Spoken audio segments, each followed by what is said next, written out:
sound.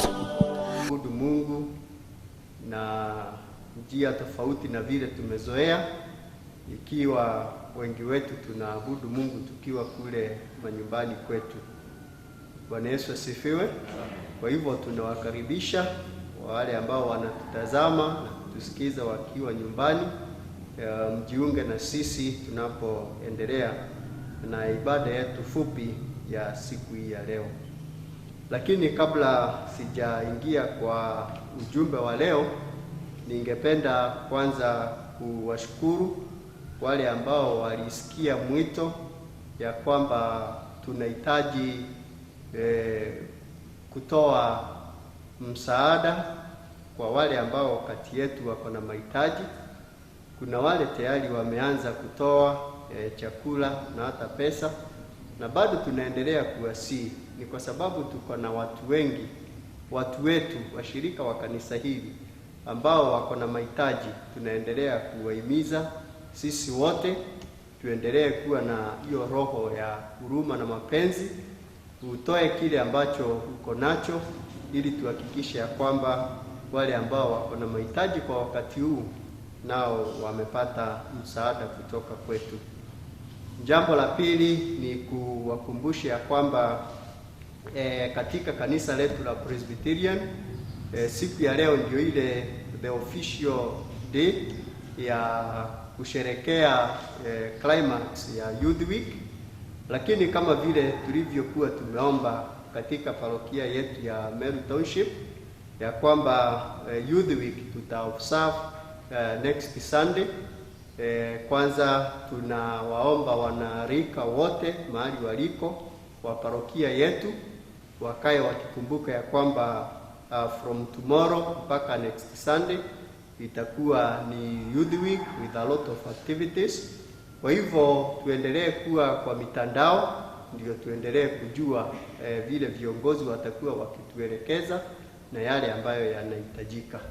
Na kwa entire church membership tukumbuke ya kwamba tuko na jukumu ya kusupport the youth activities. Kila district venye tumezoea kufanya, tukumbuke tuko na hiyo kuwajibika kuhakikisha ya kwamba we have supported that group, kama vile huwa tunasaidia vikundi kila wanapo observe their day.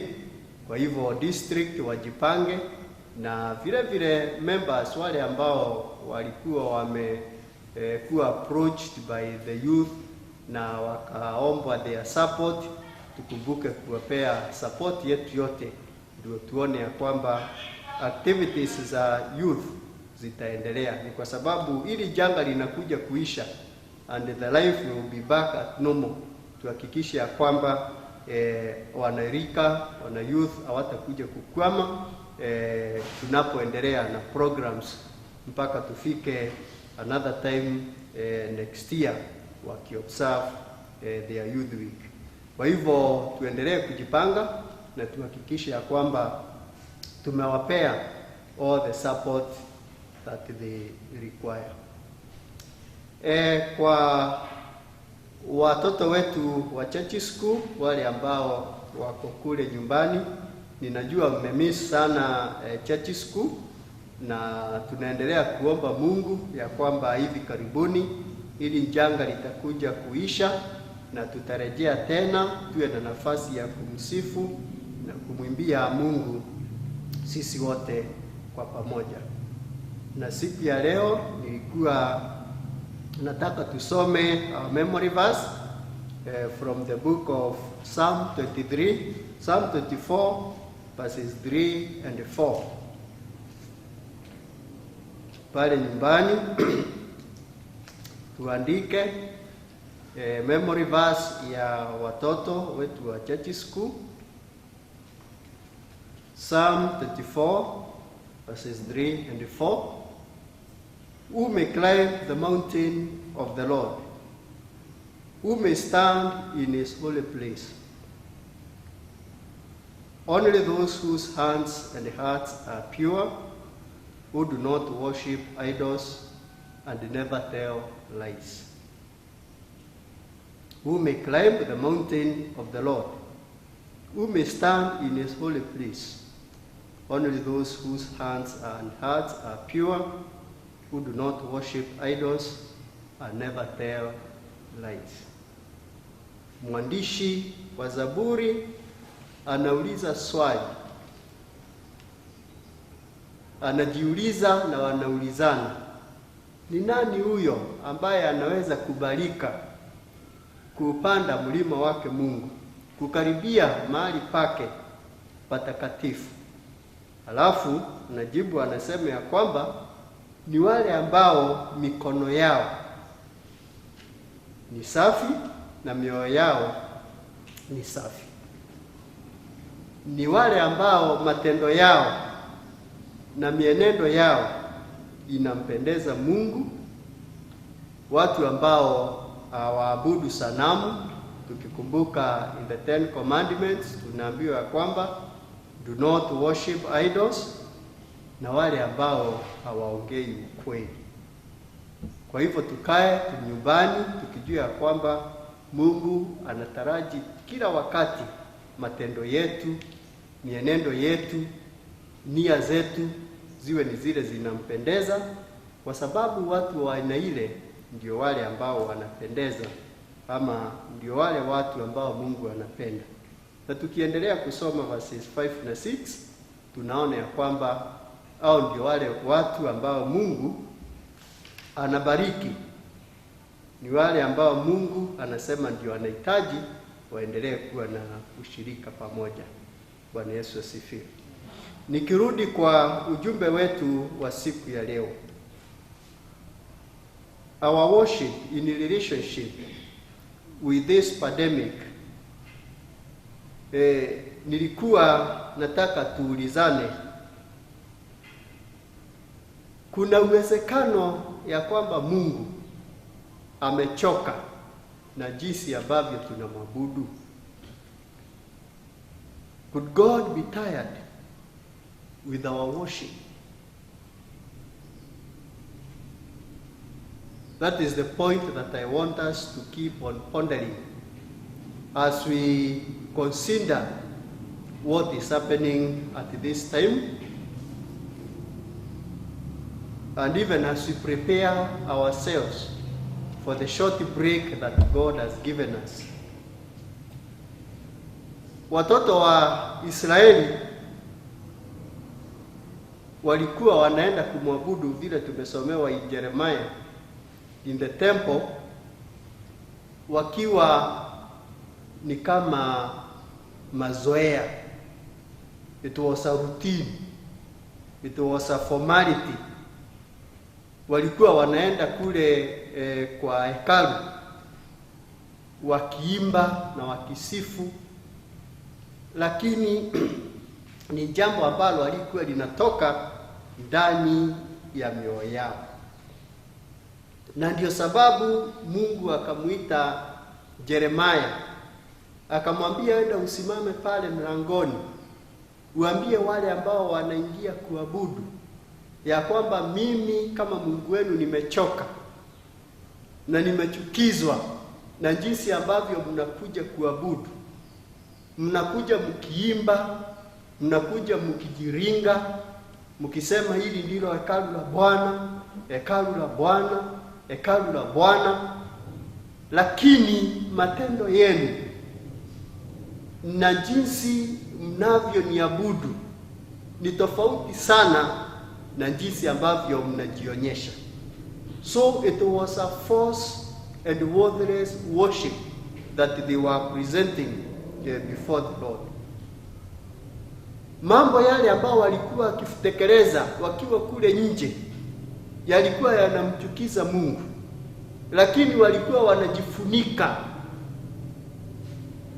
Siku ya Sabato wanakuja wakijifanya watakatifu sana wanapokuja kumwabudu Mungu.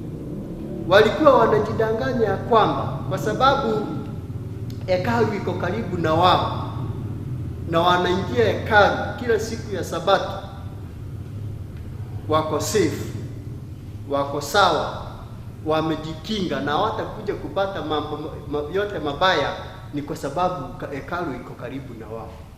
lakini Mungu akawa anachukizwa na yale matendo, kwa sababu it was a form of worship that had no personal touch with their God. Ilikuwa tu a formality, just performing rituals day in day out, na Mungu akawa amekasirika na wao, na akawaambia, kumbukeni hata wakati wa zamani nilikuwa ninaabudiwa kule Shilo, lakini endeni huko sasa mtizame muone ya kwamba ule mji niliuangamiza na ukaisha kabisa. Kwa hivyo msijiringi, msijione ya kwamba mko very safe ni kwa sababu mnaingia hekalu kila siku ya Sabato, alafu siku hizo zingine mna mambo yenu huko, mko na shughuli zenu, mambo ambayo yamempendezi Mungu. Na alafu tunapoona pale Yesu akiongea na the Samaritan woman, wanaongea mambo ya kuabudu, na huyu mwanamke anaanza kuambia Yesu, nyinyi Wayahudi mnaabudu Mungu kule Yerusalemu, na sisi wa Samaria tunaabudu katika hii milima ya Gezerimu. Sasa ni kama sasa kujisifu kwa kule watu walikuwa wanaenda kuabudu, lakini Yesu anamwambia kwamba the time is coming. Na verses 23 anamwambia, and indeed it's here now.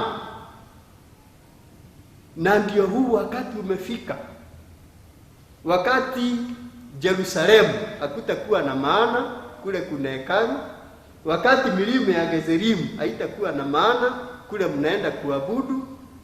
Wakati utafika wale ambao wanamwabudu Mungu ni wale ambao wanamwabudu in truth and in spirit.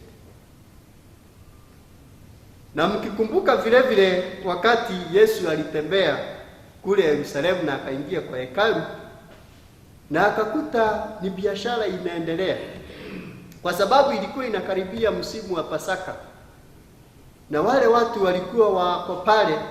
Kuna wale walikuwa wanabadilisha pesa, kwa sababu kuna ile pesa ilikuwa inakubalika kwa hekalu, na watu wametoka mbali wanakuja wanabadilishiwa pale. Kuna wale walikuwa inabidi wanunue kondoo na wanyama wengine wa kutoa kafara, ikabidi wale ambao wanawauzia na wale wanabadilisha pesa wameoccupy space kubwa pale hekaluni. Actually ile space walikuwa wanauzia ni ile space that was meant for the Gentiles. Ni kwa sababu hata wao walikuwa wamepewa nafasi. Hekalu ilikuwa imejengwa in sections, na kuna ile section ilikuwa imetengewa the Gentiles wenye hawakuwa si Hebrews, walikuwa wanakubaliwa. Kuna pale walikuwa waingie ili wawe na nafasi ya kumwabudu Mungu, lakini ikawa wanabiashara wameoccupy ile space na wakafungia wengine nje. Na Yesu alipoingia na akaona ni kazi gani inaendelea pale, mnajua ya kwamba ilibidi awafukuze, ilibidi awatoe nje, awafurushe, ili hekalu isiwe ni kama mahali pa soko, marketplace, as we read from the Gospels. And what happens in the marketplace? Mahali kwa soko ni mambo gani huwa yanaendelea pale? Ni mahali ambapo kuna watu wa kila aina, na sababu ni nyingi zile zinafanya watu waende kwa soko. Na kwa hivyo swali ni je, na sisi wakati kama huu, ama mimi na wewe, ni nini kinatuleta kwa kanisa? What is it that brings us to the church? Wengine wetu tunakuja tukiwa tumejawa na maringo, kama vile wana wa Israeli walivyokuwa na maringo, kwa sababu wako na hekalu na wanajiona ni wazuri kuliko wale wengine. Wengine wetu tunajiringa kwa sababu ya kanisa zile tunaenda. I belong to PCA Meru Town Church. Kwa hivyo unajisikia uko juu when you compare yourself with others. Church buildings, church structures. Mimi ni wa cathedral. Mimi ni wa kanisa ile iko juu sana, hakuna kanisa lingine kama hili. Tuko wapi sasa siku ya leo? Wako wapi wale wanajilinga na kanisa za magorofa? Wakati unapita unaenda miles and miles, ukipita wale wanaabudia chini ya miti, ukipita wale wanaabudia katika nyumba za mabati, ukipita wale ambao kanisa zao hazina stima, kwa hivyo wanatumia drums, hawana keyboards na other powerful instruments, unajiona kama wewe ndio unaabudu yule Mungu wa ukweli. Hao wengine ni kama bado hawatajuana na Mungu. But God has equalized all of us today. Kila mtu tunaabudu tukiwa nyumbani. And now this is the challenge that we are being given. Ndio sababu nikuwa nauliza, kuna uwezekano Mungu amechoka na sisi? Could it be that it is out of pride that we do come to church? Imekuwa kama marketplace. Ni mahali ambapo tunakuja for show off, kuoneshana the latest fashion ya mavazi, ya nywele, ya magari. Could it be ni mahali ambapo tunakuja kufanya biashara? Umekuja lakini nia yako si kumwabudu Mungu, ni kuja kwa sababu ya biashara. Ni mahali ambapo tunakuja kujificha. Hizo siku zingine 6 tuko huko nje kwa mambo yetu mabaya, lakini siku ya Jumapili tunakuja because we want to maintain that social status. Tunakuja Jumapili tukiwa tumenyenyekea sana, tunaketi pale tukiwa watulivu sana, lakini hizo siku zingine we are the ones who are engaged in corruption and other antisocial behaviors. Lakini tunakuja kujifunika. Kanisa inakuwa ni mahali pa kuja kujificha, hideout, kama vile Jeremiah anauliza wana wa Israeli, they have turned the temple into a robber's den, mahali pa kujificha wakora na wezi. Ndio tunakuja, tuko kanisani, tunashiriki meza ya Bwana. Wengine wetu ni walimu wa church school, wengine wetu we are very good in ushering, wengine wetu tuna participate kwa various church groups and choirs, na tunaimba vizuri sana, na hayo mambo yote tunafanya. Wengine wetu tumetoa majukumu ya kuwa viongozi. Wengine wetu we are very good at the generous givers and the tithing. All these are empty exercises unless we are truly doing them for God. Bwana Yesu asifiwe. It is an exercise in futility. Hayo mambo mengine yote ni mazuri, lakini kama hatuyafanyi kwa ajili ya kumtukuza na kumsifu Mungu, they are empty.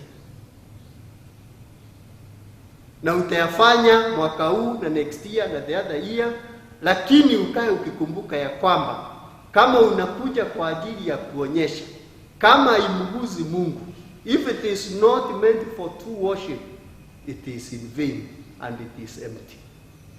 Na ndio sababu Mungu anaambia wana wa Israeli, mnakuja mkiimba na mkitoa sadaka zenu na kutoa kafara, ya kwamba this is the temple of the Lord, the temple of the Lord, but I am not interested in your worship. Mpaka wakati mtakuja kujua what it means for true worship.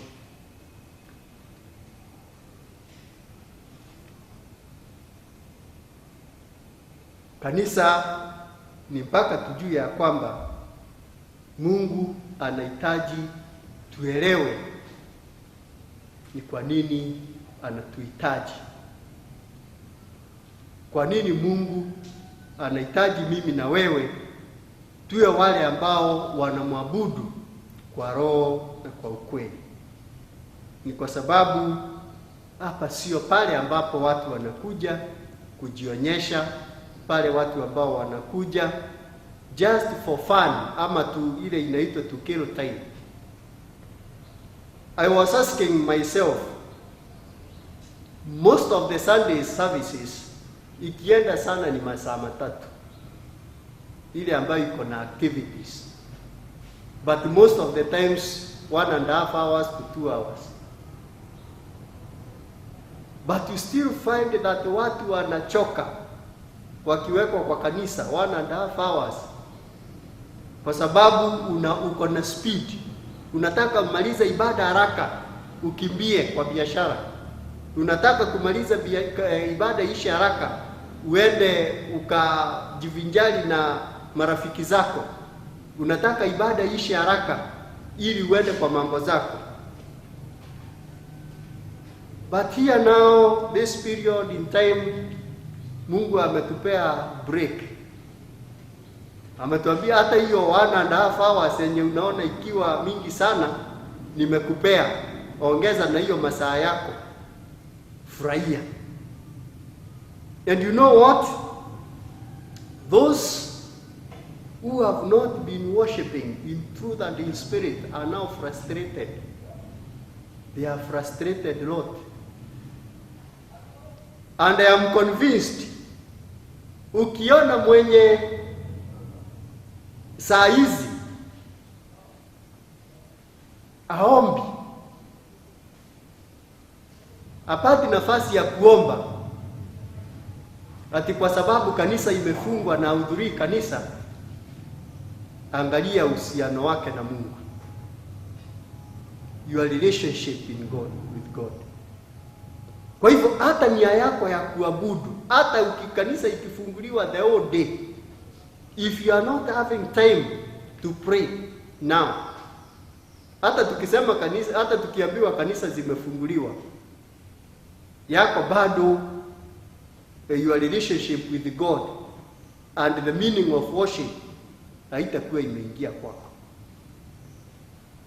Ukiona mtu mwenye hapati nafasi ya kusoma Biblia sasa, akiwa pale kwake nyumbani, now that you have been given all the free time, Mungu amekupea nafasi ya kuwa umetulia na umesoma, biashara kule kuvinjari na hayo mambo mengine yote yamewekwa to a halt,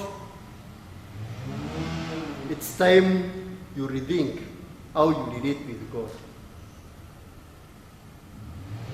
Ukiona mwenye atoi kwa sasa sadaka na fungu lake la 10, ati kwa sababu kanisa imefungwa,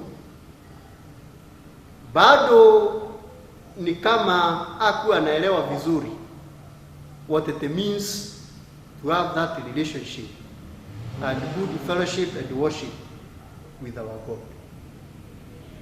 But you know what?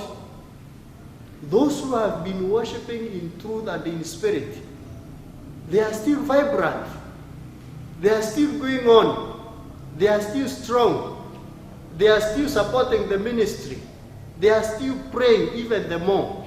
Wako hata na nafasi kubwa zaidi kuwa na nafasi ya kusoma neno la Mungu.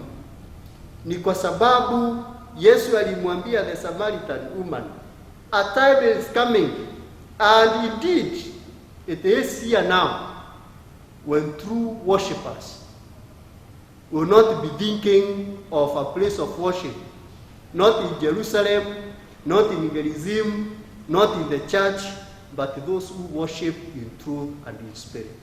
But this was a few. So, swali ni je, now that you have been given a break, have you started mending your ways? Umeanza kubadilisha? Ndio hii break ikiisha, because very soon I am very much convinced that this pandemic is coming to an end, na tutarudi tena kwa church tukiwa very vibrant, tukiwa strong. Lakini utaendelea kumwabudu Mungu jinsi ulivyokuwa unamwabudu hapo mbeleni?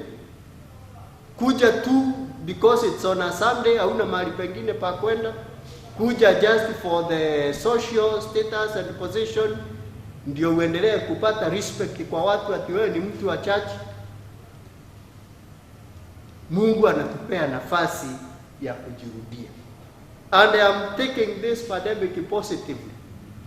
Ya kwamba Mungu anapea kanisa, Mungu anapea Wakristo nafasi ya kujirudia, and to ensure that our relationship and our worship is genuine.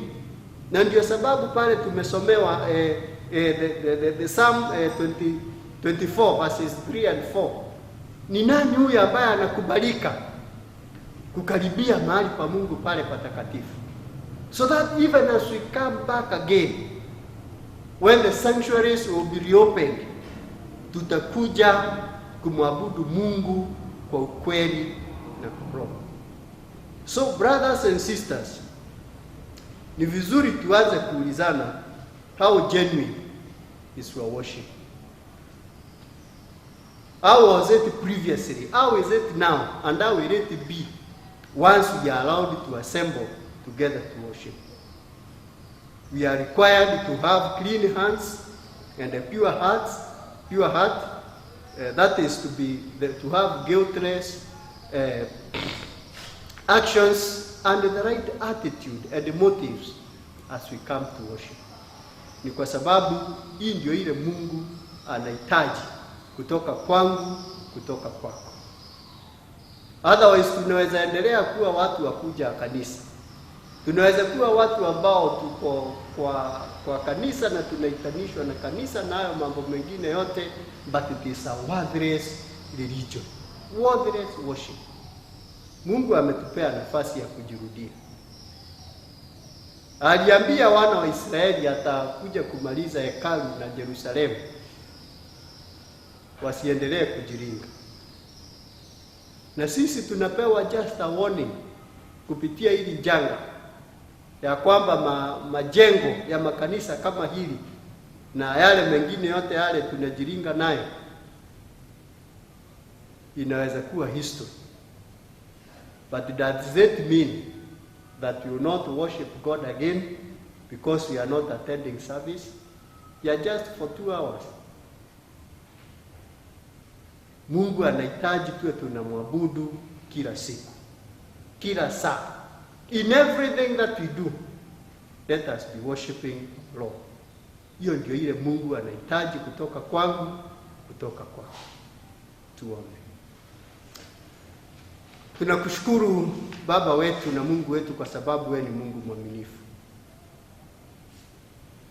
Kila unapoona watoto wako hawaendi na njia ambazo zinakupendeza, unachukua nafasi ya kuwakumbusha na kuwarejesha kwako. Wakati kama huu ni wakati ambapo kanisa limepata pigo, ni kwa sababu makanisa yamefungwa kwa sababu ya janga ambalo limetokea. Lakini tunaomba uendelee kutufunza ili tujue kusudi lako kupitia jambo hili. Na tuendelee kujiuliza kama matendo yetu yanakupendeza kila tunapokuja kukuabudu, ama ikiwa umechukizwa na jinsi ambavyo tumekuabudu.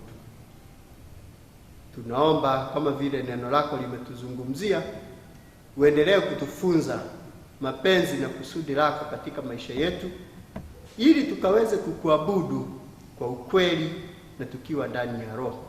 Ni kwa sababu ndiyo yale ambayo unahitaji kwa kila mmoja wetu.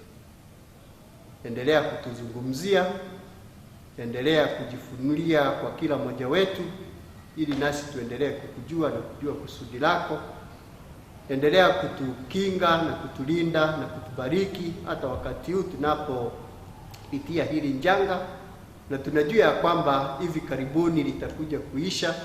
Tutarejea tena kukuabudu kwa makanisa, sisi wote tukiwa pamoja. Na ni ombi letu ya kwamba wakati ambapo tutakuwa tumerudi kukuabudu katika manyumba ambayo tumejenga na makanisa, ni kwamba tutakuja tukiwa mioyo yetu imekukubali na ikiwa tunakuabudu kwa jinsi ambavyo inakupendeza, ndio tuendelee kupata baraka kutoka kwako. Maana tunaomba tukiamini katika jina la Yesu Kristo aliye Bwana na Mwokozi wetu.